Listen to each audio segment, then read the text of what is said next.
নমস্কার। দীর্ঘ ১৮ বছর পরে কেতুর গোচর ঘটছে সিংহ রাশিতে। এর ফলে কেতুর এই গোচর বৃষ রাশির জাতক জাতিকার জীবনে কি ফল পাবে? বৃষ রাশির জাতক জাতিকার জীবনে কি ফল পাবে? কেতুর এই যে গোচর বা ট্রানজিট ঘটছে কত তারিখে? আগামী ১৮ই মে ২০২৫ বিকাল ৪ ঘটিকায় কেতু কন্যা রাশি থেকে ত্যাগ করে সিংহ রাশিতে প্রবেশ করছে। রাশি সাপেক্ষে আপনার কোথায়? চতুর্থ ভাবে প্রবেশ করছে। এই যে ফল, কেতুর এই যে গোচর সিংহ রাশিতে আপনার এই বৃষ রাশির জাতক জাতিকা হয়ে থাকেন, আপনি আপনার কি ফল পাবেন? কেতুর এই যে গোচরটা ঘটছে দীর্ঘ ১৮ বছর পর। কেন ১৮ বছর বললাম সুপ্রিয় দর্শকবৃন্দ? কারণ হচ্ছে কেতু একটা রাশি থেকে আরেকটা রাশি যেতে সময় লাগে ১.৫ বছর। আর যেহেতু রাশিচক্রে মোট ১২ টা রাশি আছে, তার ১২ টা রাশি সেখানে ১.৫ বছর করে ধরলে ১৮ বছর লাগছে। তাহলে ১৮ বছর পরে আপনার সিংহ রাশিতে প্রবেশ করছে। এর আগে কেতু প্রবেশ করেছিল ২০০৬ সালে অক্টোবর মাসে। যাই হোক, আমরা ১ম আলোচনা করি কেতু জ্যোতিষশাস্ত্রে কতটা গুরুত্ব রাখে, কেতুকে আর কেতু আমাদের জীবনে কি প্রভাব ফেলে। আর তারপর আলোচনা করব যে কেতু যখন সিংহ রাশিতে এন্ট্রান্স করছে, বৃষ রাশির জাতক জাতিকার জীবনে কি ফল পাবে? স্পেসিফিক বৃষ রাশির জাতক জাতিকা। তাই পরপর স্টেপ ওয়াইজ আলোচনা করি। ১ম আলোচনা করি কেতুকে। কেতু বলে কোনো মহাকাশে কোনো গ্রহ নেই। একটা বাস্তব সত্য জেনে রাখুন। কারণ কেতু বলে কোনো গ্রহ নেই মহাকাশে। মহাকাশে প্রতিটা গ্রহে যেমন একটা নিজস্ব সত্তা থাকে, কেতুর ওরকম কোনো সত্তা নেই। আপনার যেমন একটা নিজস্ব সত্তা আছে, অবয়ব আছে, কেতুর ওরকম অবয়ব নেই। তাহলে কেতুকে কেন বিচার করা হচ্ছে? কেতু হচ্ছে একটা হচ্ছে গাণিতিক বিন্দু বলা হয়। যে বিন্দু দূরবীন দ্বারাও আপনাকে দেখা যায় না। আমাদের যেমন নিজস্ব একটা সত্তা আছে যার শুরু শেষ আছে, তেমনি পৃথিবীর একটা কি শুরু শেষ অর্থাৎ উত্তরে সুমেরু দক্ষিণে কুমেরু আছে। তেমনি আমাদের সৌরজগতেও কোথাও শুরু কোথাও শেষ। অর্থাৎ একটা লাইট যখন পড়ে, আলো পড়ে, তা আলোর তো একটা শুরু একটা শেষ আছে। শুরুটাকে বলা হচ্ছে হেড অফ ড্রাগনস আর শেষটাকে বলা হচ্ছে হেড অফ টেন্স। এই হেড অফ ড্রাগনস কে জ্যোতিষশাস্ত্রে তারা রাহু বলে দিয়েছে। আর হেড অফ টেন্স কে জ্যোতিষশাস্ত্রে কেতু বলে বিবেচনা করেছে। তাহলে জানতে পারলাম কেতুকে, কেতু বলে কোনো নিজস্ব কোনো গ্রহ নেই। জ্যোতিষশাস্ত্রে এই কেতুর গুরুত্ব কতটা দিয়েছে জ্যোতিষশাস্ত্রে জ্যোতিষীরা? যার কোনো বিয়ে নেই, অবয়ব নেই বা সত্তা নেই তার গুরুত্ব কেন এত দিয়েছে জ্যোতিষশাস্ত্রে? জ্যোতিষশাস্ত্রে কেতুর গুরুত্ব অপরিসীম। জ্যোতিষশাস্ত্রে কেতুকে রহস্যময় গ্রহ হিসাবে ধরা হয়েছে। কেন? কারণ কেতুর তো কোনো নিজস্ব কোনো দৃষ্টি নেই। কেতুকে কবন্ধ বলা হয়। কেতুর প্রতিরূপ হচ্ছে সর্প। কেতুর স্বরূপ প্রকাশ করা জ্যোতিষশাস্ত্র খুবই কঠিন হয়ে যাবে। কারণ এর স্বরূপ এতটাই গুরুত্বপূর্ণ। ঋষি জৈমিনী কেতুকে মানে কি কৈবল্যের কারক বলেছে। কৈবল্যের কারক। রাশিচক্রে সূর্য, চন্দ্র সহ যে ৯ টা গ্রহ তার মধ্যে রাহুকেই ধরা হয়। ৭ টা গ্রহে সূর্য, চন্দ্রের ১ টা করে ঘর দিয়েছে।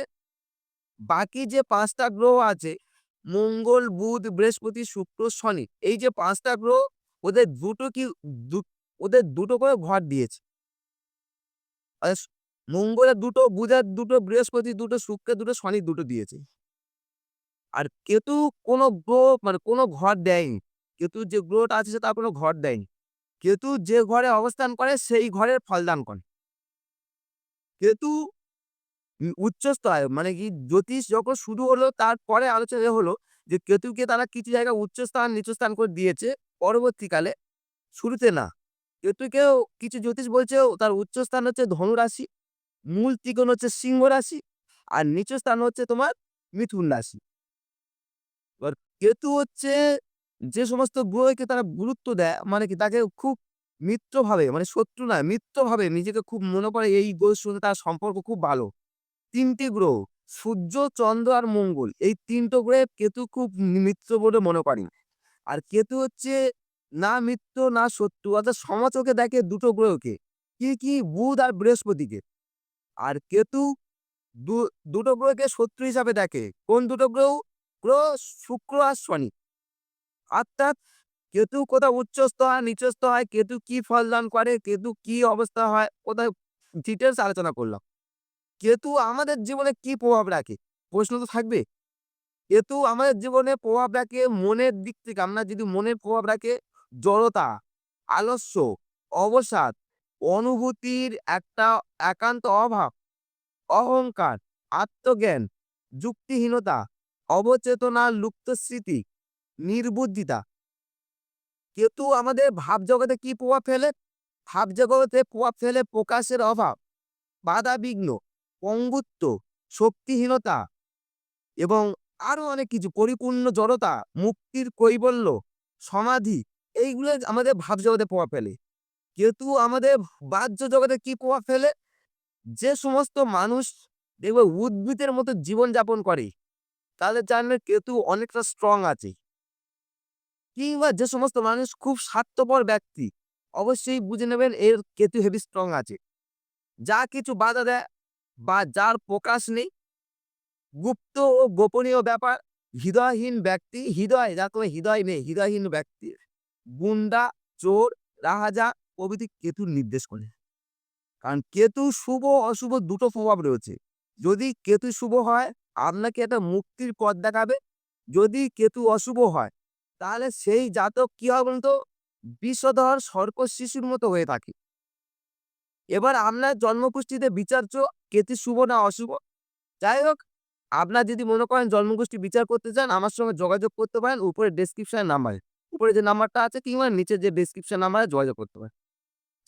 যাই হোক, কেতু হচ্ছে সিংহ রাশিতে এন্ট্রান্স করছে ১৮ই মে ২০২৫ বিকাল ৪ ঘটিকা। এর ফলে বৃষ রাশির জাতক জাতিকার জীবনে কি ফল পাবে? প্রথমে একটা কথা বলি, কেতু সিংহ রাশিতে শুভ ফল দেয়। কারণ আমি কি বলেছি একটু আগে, কেতু সিংহ রাশিতে মূল ত্রিকোণ হয়। আর কেতু সিংহ রাশিতে যে অধিপতি যে সূর্যের সঙ্গে খুব মিত্র মনে করে, তাহলে কেতুর ফলটা অনেক বেশি হবে। কেতুর ফল বেশি মানে আপনি যে সর্বদিক থেকে শুভ ফল পাবেন তা নয়। কেতুকে বলা হয় অবস্ট্যাকেল প্ল্যানেট।